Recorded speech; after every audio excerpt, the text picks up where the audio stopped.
di Kenduri Cinta ini dulu berbicara, terus saya datang waktu itu pernah yang ada episode waktu bangun sama orang Inggris yang kerjanya di Inggris itu. Saya menanyakan waktu itu pertanyaan kali saya bertanya sama Bang itu, kok saya kan disuruh bertanya sama orang Inggris itu, saya bilang sama dia, kok mau maunya gitu, kenal sama Bang Nun dan main sama Bang Nun gitu. Saya makin yakin bahwa Bang Nun itu diberi orang pinggiran, ya nggak apa-apa. Itu yang diajarkan sama Mbah Nun buat kita sebenarnya waktu ada beberapa tema di Kenduri Cinta itu kedaulatan diri, berdaulat atas diri sendiri. Yang saya lihat cuma apa yang dilakukan sama Mbah Nun sekarang ya, Mbah Nun berdaulat atas kepinggirannya ini, dan itu yang tidak semua orang tokoh-tokoh nasional bisa lakukan. Dan kebanyakan dari mereka tidak punya kedaulatan diri, akhirnya terbawa oleh hal-hal yang sifatnya mungkin dalam tanda kutip materialistik gitu. Dan saya sangat menyintai Mbah Nun luar biasa. Saya belajar benar tentang bahwa hidup adalah puasa, hidup adalah berdaulat. Apapun kita dan bagaimanapun kita bisa berdaulat tanpa harus mengandalkan siapapun kecuali Allah sama kanjeng Nabi Muhammad SAW. Dan puisi yang dibilang orang pinggiran itu, ya buat saya makin ke pinggir Mbah Nun kita makin cinta kok. Itu yang saya dapat karena Mbah Nun mengajarkan pinggir itu bukan berarti hina, enggak. Karena Mbah Nun berdaulat atas pinggirannya itu, makanya kita makin cinta dan makin sayang sama Mbah Nun dan ada di hati kita semua.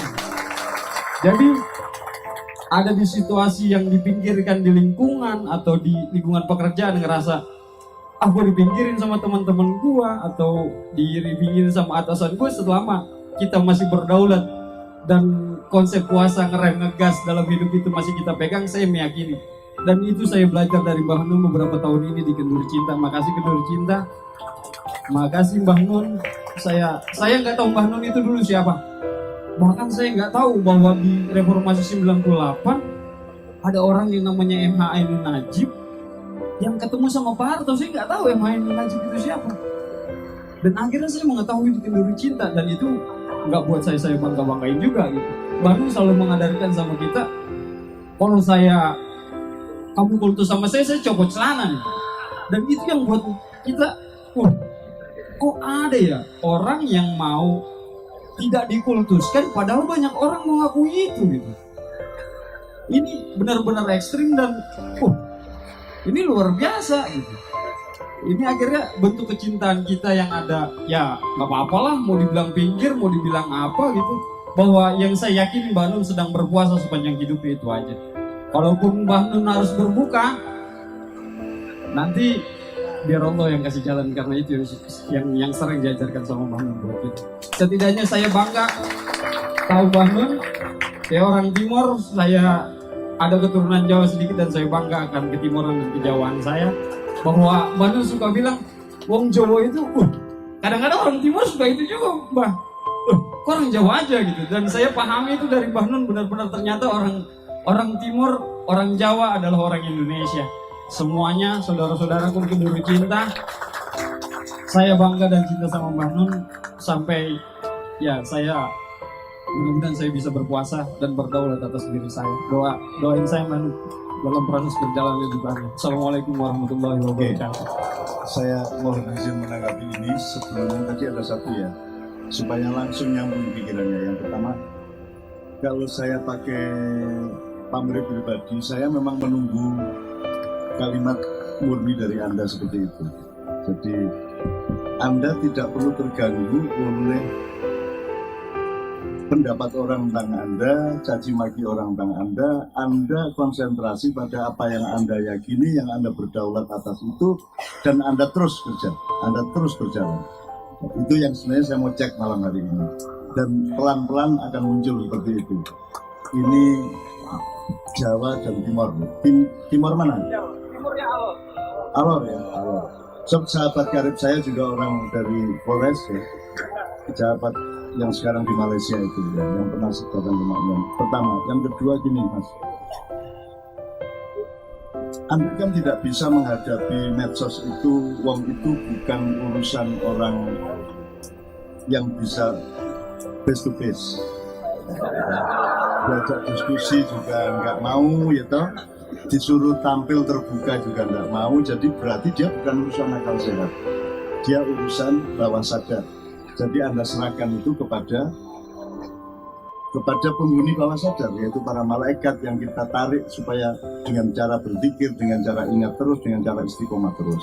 Jadi teman-teman maknya tolong tidak usah terlalu pusing memikirkan nasib saya dimaki-maki orang, gitu loh. Anda terusin kerja Anda, cuman Anda juga jangan lupa pada prinsip Anda. Jadi kadang-kadang kita tersinggung, kadang-kadang kita marah, tapi Anda harus bisa mengendalikan rasa tersinggung dan marah itu. Jangan sampai ada output yang membuat Anda jadi sama dengan orang yang memfitnah Anda kan gitu. Satu, dua. Menurut Anda, saya ini orang pinggiran itu karena saya terdesak dari tengah sehingga saya minggir, ataukah saya milih di pinggir? Ya, gampangannya, saya tuh misalnya mau jadi apa gitu ya, pejabat, apa komisaris, apa gitu-gitu ya, menteri. Itu saya tidak berani melawan kalimatnya Rasulullah yang mengatakan, wahai Abdurrahman, kamu jangan minta jabatan dan minta kekuasaan, karena kalau kamu minta kekuasaan, Allah tidak turut campur sama kamu.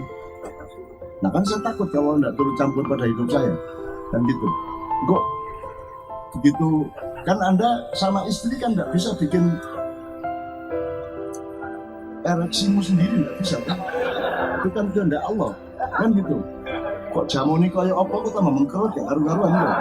Kan gitu. Saya tidak mau Allah kok nggak turut campur pada hidup saya, maka saya tidak berani mencalonkan diri apapun. Acara pun saya tidak berani mencalonkan diri. Saya mencalonkan banyak orang, tapi saya tidak berani mencalonkan diri saya. Maka di progres, di manajemen kita, itu tidak boleh ada proposal. Bahkan sebisa mungkin kita menolak sponsor. Dan ini mana ada umbul-umbul sponsor mana kajian? Kan nggak ada sampai hari ini. Nggak ada. Dan ini kan ajibah ma'iyah kita sebut di Jombang seperti itu. Ini kan mukjizat tapi kalau kata mukjizat dipakai nanti Anda marah. Nah, mukjizat itu sebenarnya sesuatu yang tidak bisa Anda jangkau. Nah, untuk orang mau berkumpul berdiri hujan-hujan kayak gini jam 1 malam, itu kan kalau bukan mukjizat apa? Kalau bukan ajibah apa?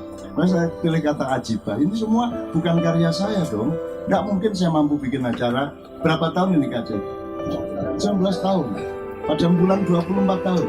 Tidak mungkin manusia bisa bikin acara, menarik ribuan orang setiap bulan di banyak tempat, dan mereka setia, ikhlas, mencari ilmu beneran, mencari berkah Allah sampai jam 3 pagi. Itu tidak pernah terjadi di sepanjang zaman, kecuali Ma'iyah ini. Dan itu mustahil, itu karena saya, mustahil itu karya saya. Jadi kalau copyright-nya tidak ada, copyright Allah ini. Dan saya tidak masalah dengan itu karena memang saya bukan karya saya.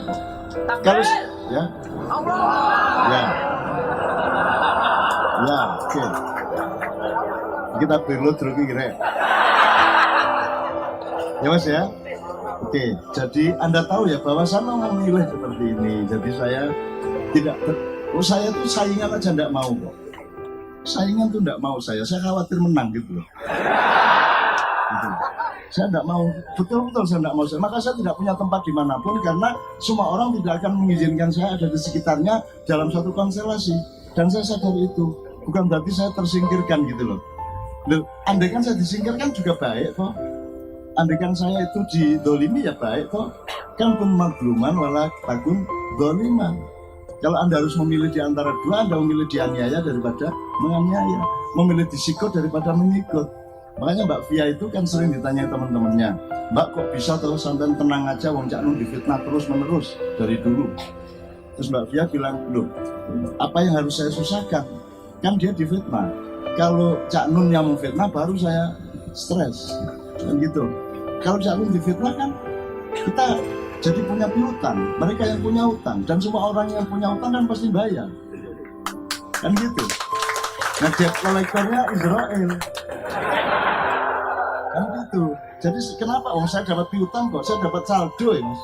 Begitu difitnah saya dapat tambahan saldo itu dalam hidup saya. Jadi saya senang-senang aja sama Mas Budi ini, saya terima kasih sekali. Terima kasih Anda begitu sama saya terima kasih. Dan saya tidak marah sedikit pun.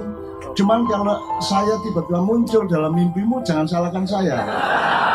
Karena itu juga bukan saya, itu Allah itu. yang bikin begitu itu Allah, bukan saya. Karena yang saya datangi dalam mimpi kan banyak sekali, nggak hanya ribuan. Kemarin Yun Sewu saya diundang Pak Saidiman, mantan jenderalnya Pak Arto dulu, Surya di Projo. Ternyata yang terpenting dari rapat dengan Pak Kui, dengan beberapa orang yang lain ya, untuk bicarain 22 Mei itu, yang menarik bukan rapatnya, karena rapatnya saya juga tidak bisa jawab dan saya tidak setuju sama idenya. Tapi saya kan sopan dan saya tidak tega, sehingga saya halus gitu caranya untuk menolak dan seterusnya gitu ya. Yang menarik adalah karena ternyata ditungguin saya rapat itu oleh anak-anaknya, cucu-cucunya, menantu-menantunya Pak Saidiman.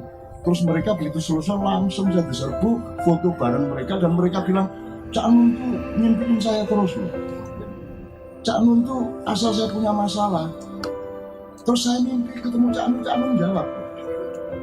Ini kan yang usilkan Allah ini, bukan saya. Nah, saya kan nggak bisa, karena saya nggak bisa, Mas.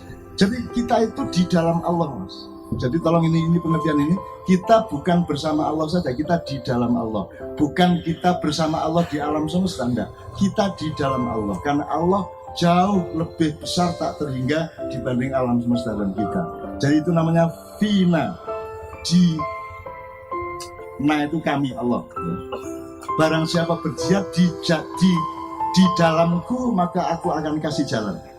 Kalau Anda benar-benar berjuang untuk hidup Anda, untuk istri anak Anda di dalam Allah, dengan kesadaran aku ini part of Him, part of you ya Allah, gitu ya.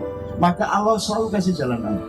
Sana diannahum subulana dalam Al-Quran, gitu ya. Nah, jadi Anda sekarang tahu ya, saya bukan menjawab Mas Budi loh, Mas Budi saya oke-oke saja, tapi saya ingin menegaskan kepada Anda bahwa kan saya memang tidak pernah mau ke mainstream toh, saya memang tidak pernah ke sana toh, saya kan memang di pinggir-pinggir, dan saya itu orang biasa, benar-benar orang biasa, saya antri gitu. Apalagi itu dalam saya murka kalau ada panitia yang memberi saya hotel murah dan kendaraannya tidak sedan ya gitu ya. Itu kan kalau saya bantah kan kasihan, Mas. Kasihan. Karena semua orang tahu bahwa kapan saya tuh naik bus loh keliling ini 3 kali 7 hari terakhir ini dengan Kiai Kanjeng ke 21 kota. Saya naik bus Kiai Kanjeng. Dan panitia kan enggak tega. Walah Cak Nun numpak bis. Loh, enak ya? Naik bus enak banget ya, gede. Ininya bisa diginiin gitu. Ada bantalnya, ada sebis kan, ada selimutnya segala macam. Enak banget kok. Jadi saya tidak ada urusan feodalisme dan hierarki kekayaan. Urusannya adalah niat saya bagaimana. Saya mau naik bis monggo, mau naik kijang monggo, udah monggo aja, tidak ada masalah. Dan saya tidak pernah mengatur tiket saya. Dan saya tidak pernah ke KJ ini dengan urusan-urusan seperti itu. Mau ditaruh di Alia monggo, nggak mampir ke Alia nggak masalah. Pulang dari sini langsung ya monggo, sahur dulu ya monggo. Saya tidak pernah loh menawar apa-apa, Mas. Begitu rupa murahnya saya itu, gitu loh. Tapi ya ini saya bukan bantah Mas Budi, ini saya bergembira bersama Anda gitu ya. Nomor 3, teori pinggiran itu kan berasal dari dulu ada teori tahun 70 namanya center and periphery. Jadi struktur sosial politik itu dihitung berdasarkan ada yang di tengah, ada yang di pinggiran. Ya. Nah, di luar yang tengah sampai pinggiran itu kan massa mengambang namanya, floating mass. Nah, orang-orang yang tidak dihitung, orang-orang yang selalu menjadi korban adalah orang-orang yang di pinggiran. Loh, kalau misalnya Anda melihat bahwa saya memilih di pinggiran, berarti saya ini mendekat-dekat kepada yang berkuasa, apa mendekat kepada orang yang tidak berkuasa? Kalau Anda lihat saya misalnya, kira-kira saya ini potensial nggak untuk ikut berkuasa? Umpamanya jadi menteri gitu ya, umpamanya jadi Menko gitu ya, umpamanya jadi presiden gitu misalnya gitu ya. Itu kan ya, saya tahun 82 kan presiden, menteri muda. Tahun 82 diminta oleh Pak Harto dan Pak Umar Khayyam, sesepuh saya, panik karena Pak Harto minta, Cak Nun nggak bisa menolak ini. Loh, saya bilang kok nggak bisa menolak Pak? Ya bisa Pak. Dan saya menolaknya ke Pak Harto sederhana kok, sampai yang guyon. Enggak Cak Nun, sampai seneng gunung, sampai aneh-aneh, suka lah, terus suka lah gitu loh mas. Cara Jombang beres, Jombang di utangnya malah muring-muring karo sing utangi. Ya, Jombang lah ngono, ditagih debt collector di Jombang kan tambah jadi anak buah sih kok ditagih kan. Blontang itu ditagih sama Kartolo. Tang, lu suwi lo kan utang gak bayar. Lu karepmu ya apa lo? Kon ku rene iku kate nagih. Kon wis iliji kita gurung aku duwe dhuwit tak gak. Wong kon gak ro aku duwe dhuwit tak gak kok wani nagih. Nek ancane jelas aku duwe dhuwit, tagih. Kon lak gak ro sih. Lah saiki tak kandhani aku gak duwe dhuwit. Lak gendeng kon nagih nang wong gak duwe dhuwit. Kudune rene iki ngutangi meneh. Gitu. Lho kalau Jombang kan gitu mas logikanya mas. Awas kan gak sebuyan kalau bojomu. Ya mas ya. Jadi center peri-peri. Jadi insya Allah kita terusin kebahagiaan kita. Mari kita bahagia betul dengan maknya kita ini. Dan jangan khawatir nanti yang menumbuhkan pohon masa depan Indonesia Allah bukan kita. Yang penting kita menyirami terus menerus dan melahirkan betul generasi muda yang berdaulat, yang mandiri, yang nasionalis, yang betul-betul cinta kepada tanah air dan rakyat Indonesia semuanya. Gitu ya. Iya.